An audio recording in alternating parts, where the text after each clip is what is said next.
Our story begins with Keiki, the luckiest boy on earth, who after cleaning his calligraphy clubroom with his cute female friends, finds a love letter addressed to him next to a pair of white panties. Keiki is ecstatic to finally get a girlfriend, but since there's unfortunately no name on the love letter, he has no idea who left it for him. After confiding in Shoma, his best friend, they decide to call his secret admirer Cinderella until they find her true identity. Since the love letter was left in the club room, they conclude that Cinderella must be one of the 4 girls who helped clean the clubroom earlier that day. The suspects are Sayuki, Keiki's senpai, who has airbags attached to her chest; Yuika, Keiki's kohai, who is as flat as the books she loves to read. There's also Nanjo, Keiki's classmate, whose chest size is Nanjo business; and Mizuha, Keiki's sister, who he doesn't consider as a real suspect because he's never watched anime before. The next day, Keiki runs into Sayuki, who surprisingly acts completely normal around him, which makes him doubtful that she is his Cinderella. As such, he decides to visit the library next to talk with Yuika, who thanks him for always helping out at the library but urges him to quit the calligraphy club so he won't be seduced by Sayuki's monstrous melons. Those are her words, not mine. Later that day, during gym class, Keiki notices Nanjo staring at him, and as he contemplates the possibility that she could be his Cinderella, he is hit in the face with a basketball. He wakes up moments later in the school infirmary and is surprised to see Nanjo next to him. After some brief small talk, Keiki asks her how she would react if he were to get a girlfriend. To his surprise, Nanjo responds that she could not support such a thing and leaves the room. At the end of the day, Keiki is demoralized as he is not any closer to figuring out who his Cinderella is. But suddenly, he spots Sayuki with a lost dog and helps her return it to its owner. When she sees the dog playing with its owner, however, she says that she's jealous and asks Keiki to pet her head like he always does to his sister. Keiki is a bit hesitant at first, but he eventually gives in and pets her head, which Sayuki greatly enjoys.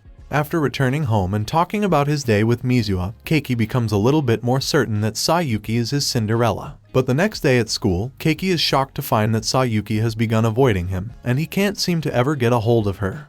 Frustrated by this, Keiki forcibly stops her after school and confesses that he knows her secret. Sayuki is surprised to hear this and asks him if that means he dislikes her now. Keiki reassures her that he doesn't hate her at all and that actually he's really glad. This makes Sayuki happy, and she tells Keiki to meet her in the clubroom tomorrow after school. When he arrives there the next day, Sayuki tells him that, ever since the first time they met, she knew that he would be the only one who could accept her for who she truly is. She then asks him to close his eyes, and he obliges as he believes she is about to kiss him. But when he opens them back up again, he sees Sayuki in a dog collar with a dog leash in hand as she begs him to let her become his pet and claims that she literally wants him to own her and treat her like an animal. But Keiki must have no blood left in his brain because he refuses to be her master. The next day, while helping out at the library, Keiki is visited by Sayuki, who playfully teases him and begs him to punish her as harshly as he wants. And when Sayuki finally leaves, she grabs a book about dog training on her way out and tells Keiki that she looks forward to training with him, which just confuses a now jealous Yuika, who after witnessing Keiki and Sayuki's weird relationship, demands that Keiki give her some attention too. And to appease his kohai, Keiki agrees to go on a date with her. This is Keiki's first date ever, but he's actually thrilled to be spending the day with such a cute girl. Thankfully, their first date goes great, and even ends with Yuika kissing Keiki's forehead, as thanks for him saving her from a bunch of flirty guys. On the train back home, while Yuika is asleep on Keiki's shoulder, he reminisces about how distant and cold she was when they first met, and how they grew closer together every day, until she completely opened up to him and they became friends. And as he watches her sleep, he wonders if this adorable girl could actually be his Cinderella. The next day at school, Yuika has Keiki meet her in a private room and confesses that, from the first time they met, she knew that he was the only one who could accept her true nature. Keiki is nervous as he believes that he's finally about to receive a love confession from his Cinderella, but in reality Yuika asks him to be her slave. She then takes off a piece of clothing and shoves it in his mouth to reward him for being a good slave. As he lays there suffocating, Keiki wonders if this is truly how he's going to die. He suddenly wakes up in his bedroom the next day and absolutely dreads having to go to school again, as he doesn't want to deal with Sayuki and Yuika's nonsense. But thanks to those two weirdos, Keiki comes to the conclusion that his Cinderella must be Nanjo. After school, Keiki heads to the calligraphy clubroom and finds Sayuki in a maid outfit upon opening the door. He immediately slams the door back shut, however, and runs away. He then runs into Nanjo shortly after, who tells Keiki that she's tired of him being nice to everyone all the time, and that she doesn't want to see him with other girls anymore. To make it up to her, Keiki, Shoma, and Nanjo head to an arcade together and spend the whole night having fun and playing games, like they used to do in the past. At the end of the day, they part ways with Shoma, and Keiki decides to walk Nanjo home so he can figure out if she's really his Cinderella. As they walk and talk, Nanjo seemingly comes close to confessing her love, but is interrupted by a sudden downpour of rain. After finding shelter, Keiki notices Nanjo looking at a picture of Shoma and concludes that she's in love with him. Nanjo denies this, however, but runs away without explaining anything, leaving Keiki confused and unsure if she is his Cinderella after all.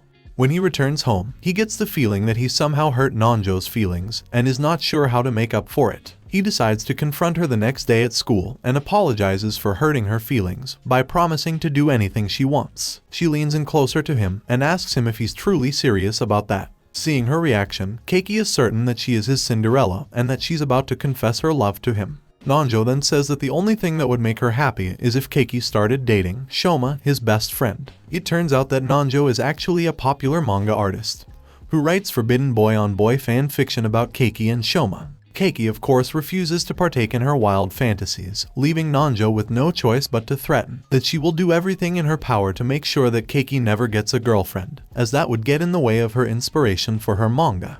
After a long day, Keiki is shocked to find out that the last candidate for Cinderella ended up being just as crazy and weird as the others, and he's depressed to realize that he's back at square one with no idea who sent him the love letter. When he returns to his shoe locker, however, he finds a picture inside of him with Sayuki in the maid outfit, along with a note threatening him to come to the astronomy clubroom, or else. With no other choice, Keiki goes along with the blackmailer and enters the creepy and dark clubroom, only to be met by a short girl named Koharu, who tells Keiki that she's sorry to have to resort to blackmail, but she just can't help herself anymore because she's madly in love. As he turns around and sees how cute she is, Keiki begins to believe that Koharu might be his Cinderella after all. He immediately leaps forward and asks her to marry him. However, Koharu refuses, as it turns out that she is actually in love with Shoma and just wants Keiki's help to get closer to him. Keiki is of course reluctant to help out this obvious stalker, but she reminds him that she has an incriminating picture in her possession, and she will spread it all over the internet if he doesn't help her out. The next day, Keiki visits the calligraphy club and finds Yuika in a bunny girl outfit for some reason, with Nanjo doodling in the corner. Sayuki explains that both girls decided to join the calligraphy club so they could spend more time with Keiki. She also reveals that she's a huge fan of Nanjo's comics, much to Keiki's displeasure, and the situation worsens when Yuika is shown the comics, and she also begins to love them. It's then that Keiki realizes that even his peaceful sanctuary has now been overrun by crazy girls. Later that day, Keiki sets up a meeting between Shoma and Koharu. To his surprise, the two hit it off pretty quickly, and their meeting ends with Keiki taking a picture of Koharu and Shoma together to commemorate the day. When they return to the astronomy clubroom afterwards, Koharu notices that Keiki looks depressed and offers her help as thanks for connecting her with Shoma. Keiki then decides to spill the beans about Cinderella and the crazy girls. As they talk, they come to the realization that it's entirely possible for Keiki's Cinderella to be someone other than the four girls who helped him clean, as someone else could have entered the clubroom after they left. They decide that Keiki's next move should be to question all four girls to see if they witnessed anyone else near the clubroom on that fateful day. But when he visits the clubroom to question them, he sees the girls acting weird again and immediately slams the door shut in their faces. He then remembers that he ran into his teacher that same day and decides to go question her instead. But on his way to the teacher's lounge, he runs into Ayano, the student council president, as she accidentally trips and falls down the stairs and lands right on top of him. Embarrassed by this situation, Keiki asks her to get off, but she denies this request, and instead asks him if they can lay like this together for just a little while longer. Afterwards, Ayano thanks Keiki for saving her and gives him a bag of homemade cookies, which he enjoys despite her getting uncomfortably close. Before they part ways, she plunges her face into his chest and caresses him tightly. When he asks her what she's doing, she replies that she's just recharging and leaves. After this weird encounter, Keiki consults with Koharu once more to see if Ayano could be his Cinderella. But after stalking her for a while, Koharu thinks that Ayano seems like a perfectly normal girl, and not the kind to leave her undies in a love letter. Keiki then thanks Koharu for her excellent recon skills, and heads to the calligraphy clubroom to look for more clues. But upon arriving there, he sees that Yuika is the only one present, and she's set a trap for him. He trips and she climbs on top of him, before once again demanding that he become her slave and pledge his undying loyalty to her. When he tries to push her off, however, he accidentally puts his hands on her tiny mountains. Embarrassed, Yuika runs away in tears while calling Keiki a generic harem protagonist. Those are her words, not mine, but I agree. After gym class the next day, Keiki runs into Ayano again, but she keeps her distance from him and eventually runs away. Confused by this, Keiki decides to get changed and visit Ayano in the student council room, but is surprised when it's just the two of them alone. Ayano feeds him apple pie and some comforting warm tea while peaceful music plays in the background, and she lays her head on him. With this soothing atmosphere, Ayano begins to fall asleep, and Keiki is becoming drowsy as well. As his eyes begin to close, he thinks to himself how this situation is actually pretty romantic, and he's happy to have finally found a girl who isn't crazy. But when he wakes up moments later, he finds Ayano between his legs, trying to remove his boxers. It turns out that Ayano has a thing for smells, and when Keiki saved her and she landed on top of him, she knew that he was the only one for her because his smell was so captivating. She further explains that she avoided him after gym class because his smell was just too stimulating for her. She then asks Keiki to hand over his briefs so she can smell them briefly, but he of course refuses. Later on, a depressed Keiki confides in his best friend about his lack of luck at finding a normal girlfriend. However, Shoma reveals that his luck isn't any better because he visited Koharu's house and was creeped out by finding several DVDs in her room, labeled with his name, and a notebook that detailed every single thing he did, every day. Both men lament how the only girls interested in them seem to be crazy. The next day, Keiki runs into Nanjo on his way to the astronomy club, and she climbs on top of him, claiming that this is research for a new romance manga that she's writing. She then pretends as though she's going to kiss Keiki, but gets up and walks away before actually going through with it, leaving Keiki both confused and embarrassed. When Keiki finally arrives to the astronomy clubroom, he finds Shoma on top of Koharu. However, they claim that this was just a misunderstanding, because she tripped and he tried to catch her. While picking up the pictures on the ground, Keiki notices the timestamp on one of the pictures, as well as a girl in the background. Keiki immediately recognizes the girl, and with this evidence, he believes he's finally found his Cinderella. He decides to put a plan in motion to definitively find the identity of his Cinderella, and invites Sayuki, Yuika, Nanjo, and Mizuha to the pool. Once there, Sayuki and Yuika fight over Keiki as usual. To appease the girls, Keiki decides to spend some time alone with each of them separately, and eventually spends some time with his sister too. Later on, the group surprisingly bumps into Koharu, who's working a part-time job at the swimming pool. She tells them that they need contestants for a love confession event taking place at the pool, and Sayuki decides to enroll every girl in the competition, with the winner being able to force Keiki to follow a single order that the winner gives him, without complaining or saying no. And despite Keiki's complaints, the girls agree to enter the competition. As the girls take turns confessing their love for Keiki, he miraculously misunderstands every single one of their confessions, through some seriously impressive mental gymnastics. When Mizuha comes on stage, however, and confesses how much she loves her brother, Keiki is unsure how to interpret those words. But the crowd must have been full of anime fans, because they voted for Mizuha's weird sibling love confession, and she won the competition. Afterwards, before they head home, Keiki has a private conversation with his sister. He congratulates her on winning the competition, but asks for her forgiveness for what he's about to do. He then suddenly lifts up her skirt to reveal her white underwear, the exact same that had been left with the love letter.